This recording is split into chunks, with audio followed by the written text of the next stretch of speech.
At 2:17 in the morning, your phone rings. The man calling you has spent 6 months deciding whether you can be trusted. To him, you are a quiet criminal with useful connections and no family worth asking about. But none of that is real. Your name is not the name he knows. The apartment you return to is not really yours. The stories you tell about your childhood were written in an office. Even the way you laugh around him is part of the role. Tonight, he gives you an address and says 4 words. Come alone, no excuses. For the first time, the people you have been watching are about to bring you inside. One wrong answer could destroy the operation. One familiar face could expose you.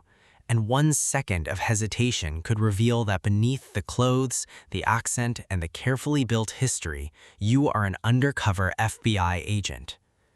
6 months earlier, your life was ordinary by comparison. You worked organized crime cases from behind a desk, building timelines from financial records, surveillance reports, phone logs, and witness statements. You knew the names of the people at the center of the organization, but they did not know yours. Then your supervisor called you into a secure room. A small team believed the Marino crew was using legitimate businesses to hide a larger criminal network. Arresting a few low-level members would not be enough. The leadership could remain protected while someone else took the blame. The team needed someone inside, not for one meeting, potentially for years. They needed an agent who could enter the crew's world, earn trust slowly, and help prove how the organization worked from the bottom to the top. You were chosen because you could listen without trying to control the room. You remembered small details and stayed calm when people lied. Undercover work was not about becoming the loudest person in the room. It was about becoming believable enough to be accepted. Before the operation began, a new version of you had to be built. Your cover identity had a name, a work history, former addresses, old debts, and believable reasons for appearing near people connected to the crew.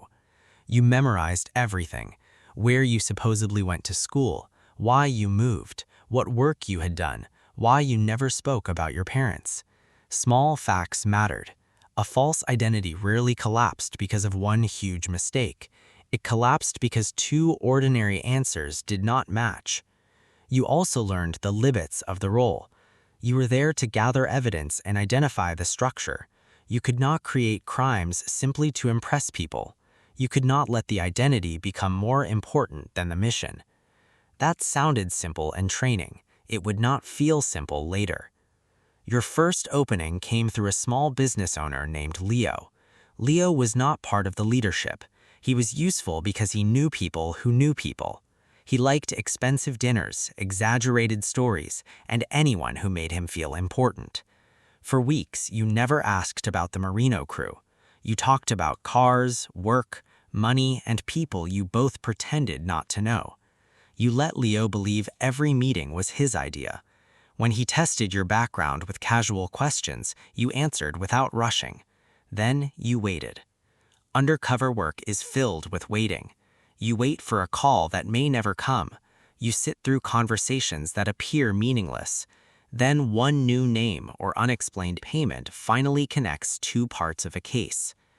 After 3 months, Leo introduced you to Anthony Marino.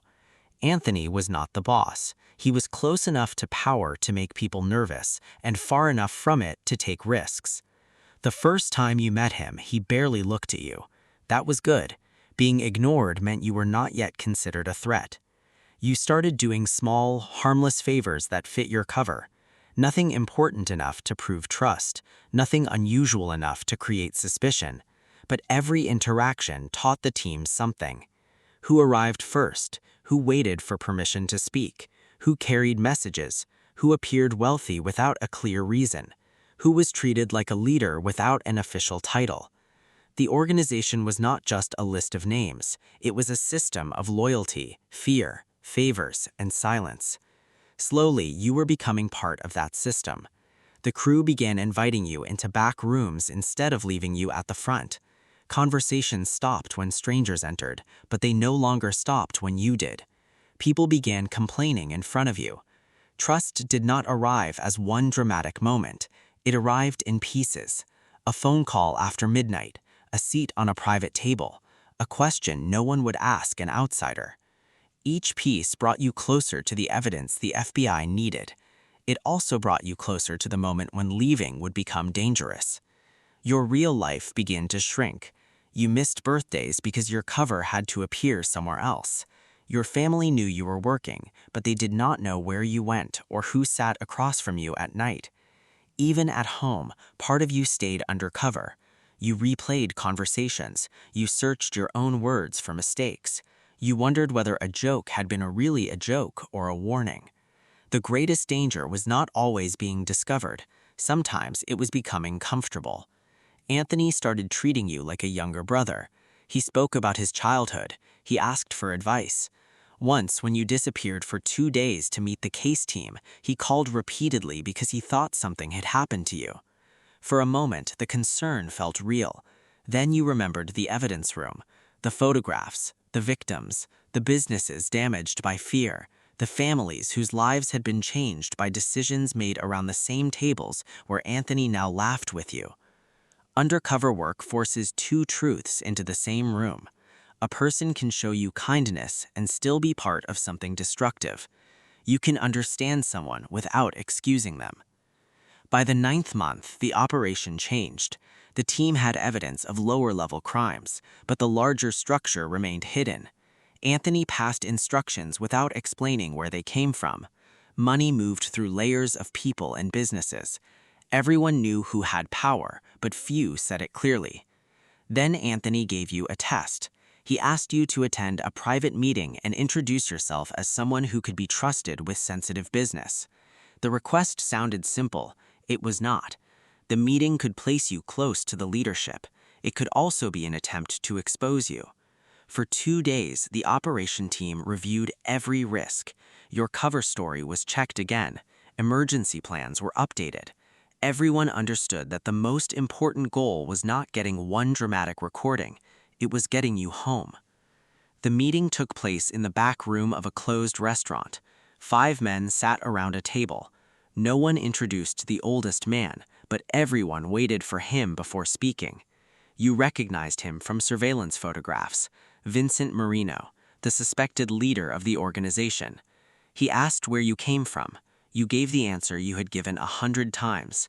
He asked who could confirm it. You named Leo. Then he asked a question no one had prepared you for. He asked why you had no one in your life. For 1 second, the room became completely still. The correct answer was not written in your cover file. It had to sound true. So you borrowed a feeling from your real life. You told him that people leave when work becomes difficult, and that you had stopped expecting anyone to stay. Vincent watched you for a long moment. Then he nodded. The conversation continued. That night, the case changed. You had finally reached the level the team needed. Over the following months, conversations connected leaders to decisions. Financial records matched information from inside meetings. Cooperating witnesses filled gaps that surveillance alone could not explain. For the first time, prosecutors could see the organization as a whole rather than as separate crimes. But the closer the case moved towards arrests, the less safe your identity became. Too many people had seen you. Every arrest elsewhere created new rumors about informants. Anthony became suspicious of everyone. One evening, he asked you to meet him in a parking garage. He was already there when you arrived.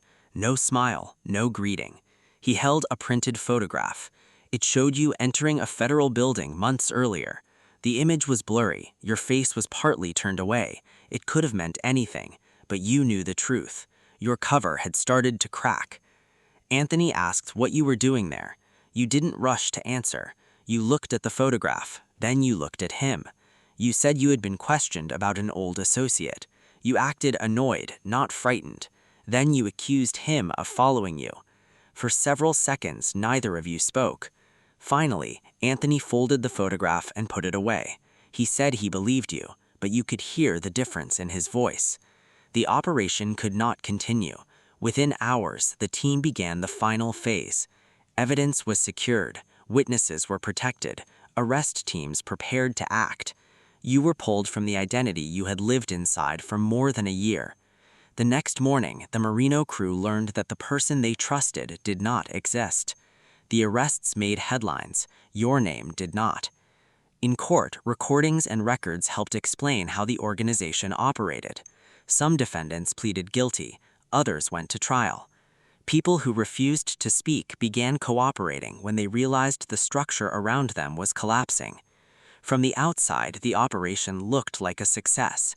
From the inside, it felt more complicated. You returned to your real apartment and realized it did not feel like home. You saw clothes chosen for a person that never existed. You heard Anthony's voice in old recordings and remembered moments that had felt almost like friendship. The FBI trained you to enter the role. Leaving it was something you had to learn slowly. Your life as an undercover agent does not end when the arrests begin. It ends in pieces. The first morning you answer to your real name without hesitation. The first night you sleep without checking the street. The first conversation where you do not study every word for hidden meaning. And the day you finally accept the truth. You did not defeat the organization by becoming more ruthless than the people inside it. You defeated it by staying patient, remembering who you were, and refusing to let the mask become your real face. For more than a year, the most dangerous thing you carried was not a recording or a false identity. It was the trust of people who could never discover the truth. And in the end, that trust was what brought their hidden world into the light.